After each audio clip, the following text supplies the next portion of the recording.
How we doing today, guys? Sam out here with Patrick with Shimano. We're really excited. We're going to be doing a bunch of casting today with Baitcaster. So Patrick and I are going to go over a little bit of how to tune in your reel to cast different lures, different weights, things like that. We're going to go over a couple different braking systems you're going to see on the Shimano reels out there, DC, SVS, and SVS Infinity. So starting out with what I have here in my hand.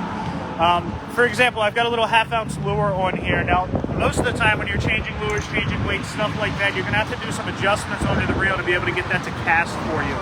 So if you take a look here at the reel, the first thing I'm going to take a look at is my spool tension knob here on the side. I need to get this fine-tuned to where that when this jig falls, it's not going to fall so fast that when I hit the button on my reel that it's going to have this really bad backlash. I want to slipe it over on it, and I'm really just trying to get that side-to-side plate action to kind of stop, but I still want it free so that when I thumb it on the reel, I can still get some distance with it. So I'm going to hold my rod right around here or so, and I'm just going to let it fall. And if you look at that lure, we kind of backlashed quite a bit there. So I just need to do a little bit of tightening here on this spool tension knob to get us to where when I cast this, it's not going to be too big of an overrun. So that still got a little bit going on. Just going to tighten it down a little bit. That is perfect right there. If you see the lure, it's falling at a nice free fall rate, but when it hits the ground, it's not doing a big overrun on me. So that's the first thing that you're going to look at. But in order to really fine tune it, especially with wind, things like that we're going to run into out on the water, we really have to take a look at the braking systems on the inside. So this is SVS Infinity, which you're going to see on the Corrado line. Now on some of the SLX, you'll just have these internal pins. But what's really cool about SVS Infinity, not only do you have these internal pins, you also have this little knob here on the outside where you can really fine tune exactly what lure you're fishing with what conditions you're in, and all that kind of good stuff. So when I pop open this thing, I have 4 pins on here. Now these pins that are out and open, those are going to be the pins that are on, and what they're going to do is make contact on the inside here with this ring. It's going to help slow my cast down, really help me fine tune things. So a lot of times if you're just getting started, start with more pins, 3 or even 4 pins to really figure out, get a feel for what you're doing, and then you can start to back these off. And if you're fishing on a day where it's crystal blue skies, you don't have any wind, a lot of times you can almost free spool this where you don't need them. But it's great to have those pins in there to really fine tune what conditions you're in. And then you close this side plate and you can really dial anything in. So that's just a few of the basics on SVS Infinity.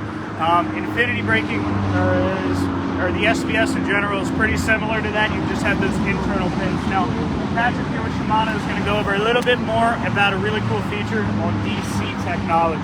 Right, so this guy here, this is the Corrado Dc. This was one of our first reasonably priced DC reels to come into this country.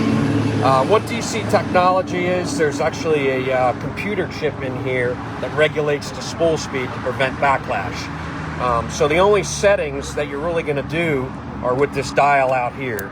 And what you'll see, I don't know if the camera can see this, but it's a 1 through 4 type setting. 1 being the least resistance and 4 being the most resistance.